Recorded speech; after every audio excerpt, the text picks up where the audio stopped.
Hi friends, నమస్తే. Welcome to my channel. తులారాశి వారికి ఒక చిన్న నిర్ణయం ఈరోజు మీ జీవితంలో పెద్ద మార్పు తెస్తుంది. ఈరోజు అనుకూలమైన మార్పులు చోటు చేసుకుంటాయి. ఉద్యోగంలో మీ ప్రతిభను గుర్తింపు వస్తుంది. పై అధికారుల నుంచి మంచి అభిప్రాయం లభిస్తుంది. వ్యాపారాల్లో కొత్త ఒప్పందాలు కుదురుతాయి. లాభాలు పెరుగుతాయి. ఆర్థిక పరిస్థితి మెరుగుపడుతుంది. కుటుంబ సభ్యులతో సమయం గడపడం ఆనందాన్నిస్తుంది. స్నేహితుల నుంచి మానసిక మద్దతు లభిస్తుంది. విద్యార్థులకు చదువులో ఫోకస్ పెరుగుతుంది.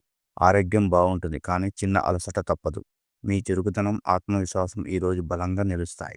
తులారాశి వారికి పాత సమస్యకు అనూహ్యమైన పరిష్కారం దొరుకుతుంది. ఒక శుభవార్త మీ మానసిక భారం తగ్గిస్తుంది. అయితే ఆర్థిక నిర్ణయాలలో తొందరపడకుండా ఆలోచించి ముందుకు వెళ్ళండి. మాటలలో మాధుర్యం కలిగి ఉండడం మీకు ప్రథమ కర్తవ్యం. ఈ వీడియో కనుక మీకు నచ్చినట్లయితే లైక్ చేయండి, షేర్ చేయండి. వెంటనే మా ఛానల్ని సబ్స్క్రైబ్ చేసుకోండి. Thank you.